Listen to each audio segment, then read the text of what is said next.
नमस्कार, मेरा नाम दीपिका नारायण भारद्वाज है। मैं एक इंडिपेंडेंट जर्नलिस्ट और डॉक्यूमेंट्री फिल्म मेकर हूँ। पिछले हफ्ते मैं एनडीटीवी के एक डिबेट पर गई थी, वी द पीपल में, जहाँ पे डिस्कशन का जो मेन इशू था वो ये था कि क्यों अर्बन सेटअप में इंडिपेंडेंट, एम्पावर्ड और खुद कमाने वाली और एक बहुत ही अच्छे ओहदे पर होने वाली औरतें जो हैं डोमेस्टिक वायलेंस का शिकार होती हैं या सुसाइड कर लेती हैं, और क्यों उस चीज़ से बाहर नहीं आ पाती। मैं उस पैनल पे थी और मैं ज़ाहिर सी बात है, जो जैसा मैं काम करती हूँ, मैं पुरुषों की आत्महत्याओं के बारे में बोलने गई थी। ये डिबेट क्यों हुई? क्योंकि नेशनल कैपिटल में, दिल्ली में एक सुसाइड हुआ, एक महिला का, जो कि काफ़ी अच्छे ओहदे पर काम करती थी, एक एयर होस्टेस थी और उनका नाम अनिस्या बत्रा था। और वो जो केस था उसके ऊपर लगभग 1 हफ्ते, शायद उससे कहीं ज़्यादा, पूरे नेशनल मीडिया पे वो जो है केस छाया रहा। और ऐसा हम दरअसल देखते हैं जब भी किसी, स्पेशली दिल्ली के आसपास अगर इस तरह का कोई केस हो जाता है तो नेशनल मीडिया उसको काफ़ी अच्छी तरह से डिस्कस करता है, डिबेट करता है और बहुत सारे जो हैं स्पेशल शोज़ भी करता है। उसी तरह के स्पेशल शोज़ का एक मैं पार्ट थी। पर आज जिस मैं केस की बात करने जा रही हूँ वो उसी समय पे हुआ गया एक आत्महत्या का केस था। किसी आम इंसान का, किसी आम आदमी का केस नहीं था। क्योंकि वैसे तो पुरुष जो है हज़ारों की संख्याओं में इंडिया में सुसाइड करते रहते हैं, लेकिन किसी को कोई फ़र्क नहीं पड़ता।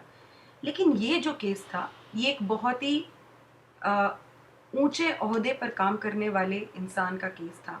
ना ही सिर्फ़ एक बहुत बड़ा ओहदा और एक बहुत ही ख़ास इंसान, सोशल रेपुटेशन के हिसाब से मैं कह रही हूँ, पर एक बहुत ही बड़ी मीडिया ऑर्गेनाइजेशन के बहुत ही बड़ी पोस्ट पर काम करने वाले इंसान का सुसाइड केस। मैं आज आप सब लोगों से कल्पेश याग्निक जी के सुसाइड के बारे में बात करना चाहती हूँ। बहुत दिनों से सोच रही हूँ कि इसके बारे में कुछ बोलूँ, लेकिन शायद अच्छा किया कि अब तक वेट किया, क्योंकि अब जो एविडेंसेस इस केस में सामने आए हैं वो चौंकाने वाले हैं। मेरे लिए तो नहीं, क्योंकि मैं हर रोज़ इन केसेस के बारे में सुनती रहती हूँ, लेकिन आप जब सुनेंगे तो ज़रूर आपको चौंका देंगे। पहले आपको बताती हूँ कि इस केस में एग्जैक्टली हुआ क्या था। तो कल्पेश याग्निक जी ने 12 जुलाई को अपने ही ऑफिस, वो दैनिक भास्कर ग्रुप के ग्रुप एडिटर थे, अपने ही ऑफिस के तीसरे फ्लोर से कूद के जो है 12 जुलाई को उन्होंने आत्महत्या कर ली। ये सुसाइड से पहले वो, जो इंदौर के आला अफसर हैं पुलिस में, उनके पास एक कंप्लेंट दर्ज करा कर आए थे।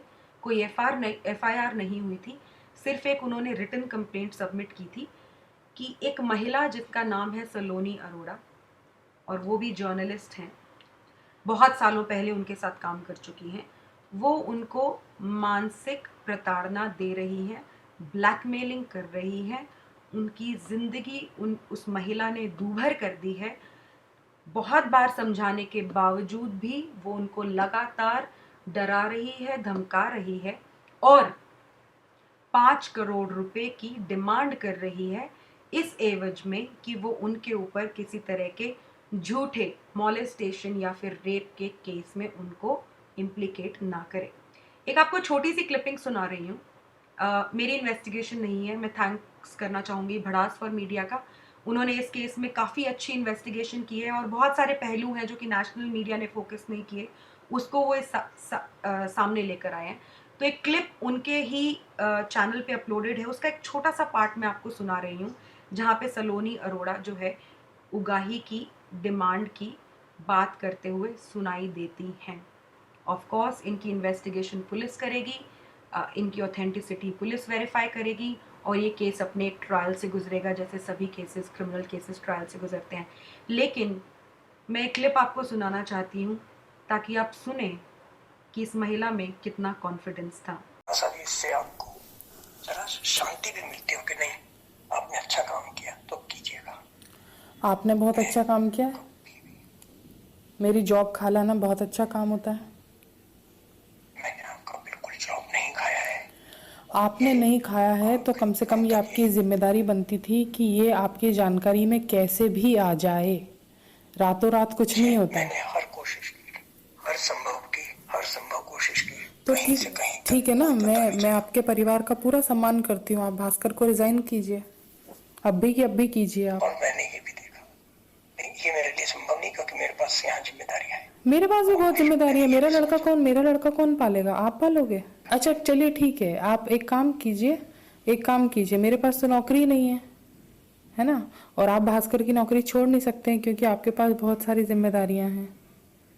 ठीक है, आप मुझे मेरा मुंह बंद रखने के 5 करोड़ रुपए भिजवा दीजिए। आप अगर इस तरह की ब्लैकमेलिंग की बात करें, ब्लैकमेलिंग है ही नहीं है, ब्लैकमेलिंग है ही नहीं। ये तो मैं करूंगी, वो तो मेरी जब वो तो मेरी जब इच्छा होगी तब मैं करूंगी। देखो वो तो मेरी जब इच्छा होगी तब मैं करूंगी, क्योंकि तुमने मेरा करियर खराब किया है। मैं इतनी आसानी से तो तुमको छोड़ूंगी नहीं। मेरी जब इच्छा जो इच्छा होगी मैं करूंगी। ये है कि तुम उसकी जो तूफान की फ्रीक्वेंसी होती है ना, वो कम करना तुम्हारे हाथ में है। तुम भास्कर छोड़ दोगे तो स्लो पॉइजन पे आ जाऊंगी, तुम भास्कर नहीं छोड़ोगे तो तुमको सीधे के सीधे साइनाइड ही मिलेगा। दूसरी बात, मैं तुमको आज एक बात बता दूं कल्पेश, अगर मैं ये किसी को भी बेचूं ना, ये तुम्हारे सारे सबूत मुझे आराम से 5 करोड़ रुपए मिल जाएंगे और उसके बाद तुम जानो वो जाने। मेरी जिंदगी में तो बहुत सुकून है। इसलिए मेरे सामने ना ये इस टोन में और टशन में और उसमें बात करने की कोशिश मत करो, क्योंकि तुम्हें बर्बाद करने के लिए कई लोग मुझे ऑफर दे चुके हैं। आवाज आ रही है? हाँ इतने बड़े बड़े प्रोड्यूसर्स हैं हाँ, आ फिल्म रही है। इंडस्ट्री में, आपको पता है ना कि एक फिल्म में ये लोग करोड़ों का मुनाफा कमाते हैं। ठीक है, भले ही पिक्चर फ्लॉप हो। आज मैं अगर किसी के साथ भी हाँ रिलेशनशिप में हो जाती हूँ और ना उसे मुझसे शादी करनी है ना मुझे उससे शादी करनी है, एक हमारा बिल्कुल आपस में कंफर्ट का रिलेशनशिप होता है, ठीक है, तो क्या वो मेरे लिए वो सब नहीं करेगा जो मैं चाहती हूँ? पैसे की बात है ना, पैसे की बात है। तो देखो, आप एक बात, लेट मी कंप्लीट, पूरी बात तो सुनो।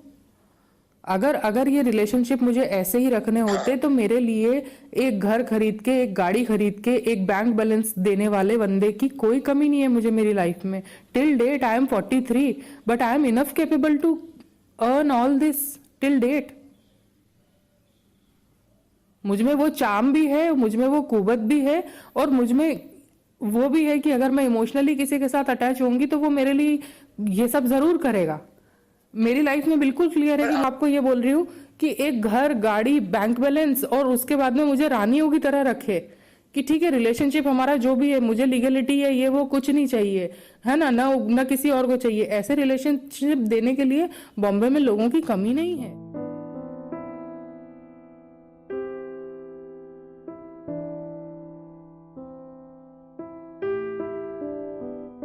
कल्पेश याग्निक जी की सुसाइड के बाद भी बहुत सारे लोगों ने यही अटकलें लगाई कि अरे आदमी है तो ऐसे ब्लैकमेल क्यों हो जाएगा, कुछ तो गलत किया ही होगा, कुछ तो उसने ऐसा किया ही होगा कि वो इतना ज़्यादा प्रेशर में आ रहा था कि उसने सुसाइड कर लिया।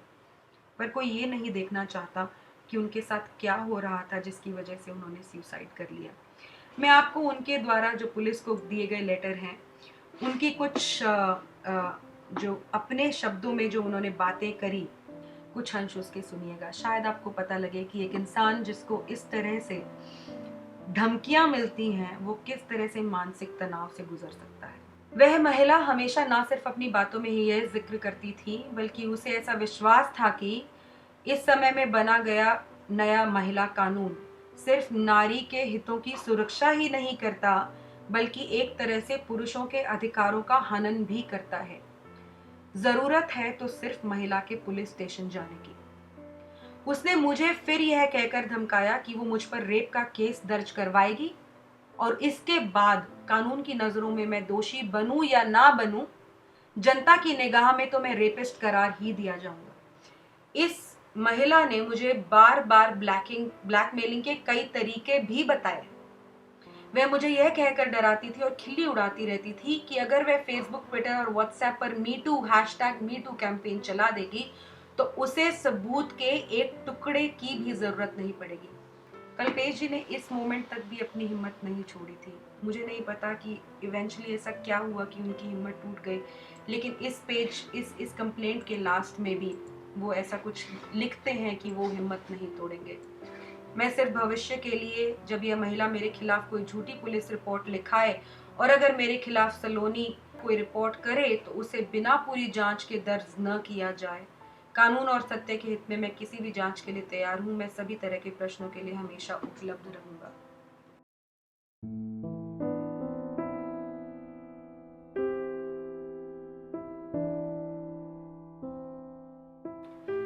देखिए, इस केस में कौन सही है कौन नहीं है, मैं इसके ऊपर किसी निष्कर्ष के ऊपर जाने के लिए वीडियो नहीं बना रही। ये वीडियो सिर्फ इसलिए बना रही हूँ कि जहां हम डिस्कस करते हैं कि एक महिला किसी पुरुष के ऊपर इल्जाम लगा दे तो पूरा का पूरा नेशनल मीडिया उस आदमी के कच्चे चिट्ठे निकालने में लग जाता है। उसका पास्ट, उसका प्रेजेंट, उसका फ्यूचर, उसके पहले कितने रिलेशन थे, उसका कैरेक्टर, सब चीजें असैसिनेट होती हैं। सब चीजें एक एक बारीकी के ऊपर ध्यान दिया जाता है और हर चैनल जो है किसी एक डिफरेंट पॉइंट ऑफ व्यू को जो लेकर है अपना एक पैकेज बनाता है, एक स्टोरी बनाता है। ये आदमी कैसा था, इस औरत के साथ क्या हुआ, कितनी ज्यादा प्रताड़ना हुई। लेकिन कल्पेश याग्निक जी के केस में ऐसा बिल्कुल भी नहीं हुआ। इतने सारे एविडेंस होने के बावजूद और उनके जो ये महिला हैं उसके बारे में एक डिटेल्ड हिस्ट्री बयान करने के बावजूद इनकी एक पहले भी जो है इस तरह की, जैसा उन्होंने लेटर में लिखा है, एक हिस्ट्री होने के बावजूद कोई भी मीडिया में ये नहीं देखना चाहता कि क्या इस महिला ने पहले भी किसी पुरुष के साथ ऐसा किया था, क्या इस महिला ने किसी और पुरुष को प्रताड़ित किया था या इस तरह से ब्लैकमेलिंग की थी। Was she habitual? I am not saying was she और वॉज शी नॉट, बट अगर कोई पुरुष एक सुसाइड कर रहा है तो क्या जरूरी नहीं है कि हम उस सुसाइड की तह तक भी जाएं जिस तरह से हम एक महिला के सुसाइड की तह तक जाते हैं। मैं ये नहीं कहती कि सिर्फ ये कल्पेश याग्निक जी का केस है तो इस वजह से मीडिया को सामने ये चीजें लेकर आनी चाहिए, लेकिन एक ये जो पैटर्न है जो कि महिलाओं के लिए डिस्कस किया जाता है कि डोमेस्टिक वायलेंस का एक पैटर्न है, क्रूअल्टी का एक पैटर्न है, जिस तरह से एक्सप्लॉयटेशन होता है उसका एक पैटर्न है, उसी तरह से एक पैरेलल पैटर्न जो है, जो कि आज के समय पे इतने सारे पुरुषों के साथ हो रहा है और धड़ल्ले से हो रहा है क्योंकि कानून सब महिलाओं के लिए है। क्या उस पैटर्न को डिस्कस करना नहीं लगता जरूरी है मीडिया को? क्या इस तरह के केसेस जहां पे एक महिला इतने कॉन्फिडेंस से किसी इंसान को बोल रही है कि या तो मैं तुम्हारे को मरने की कगार तक पहुंचा दूंगी या फिर तुम मुझे पैसे दे दो या फिर कानून मेरे हाथ में है, मेरे कब्जे में है, क्या ज़रूरी नहीं है कि ये पैटर्न भी डिस्कस किया जाए? और कितने सारे ऐसे केसेस होने चाहिए और कितने सारे ऐसे सुसाइड्स होने चाहिए और कितनी सारी ऐसी एक्सप्लॉयटेशन होनी चाहिए जिसके बाद मीडिया ये केसेस डिस्कस करना शुरू भी करेगा। तो मुझे लगता है बहुत बहुत ज़्यादा बायस्ड हो चुका है हमारा मीडिया। मुझे लगता है इस केस को और इन ऑडियोज़ को सब लोगों को सुनना चाहिए। इस केस के बारे में डिस्कशन होनी चाहिए।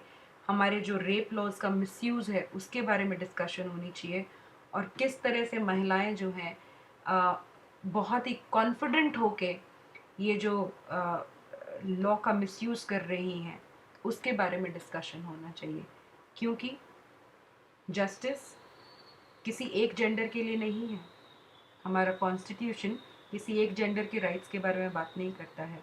सबके राइट्स और सबके जस्टिस के बारे में बात होनी चाहिए। अगर आपको लगता है कि मैं सही कह रही हूँ तो प्लीज़ इस वीडियो को शेयर कीजिए। Thank you so much.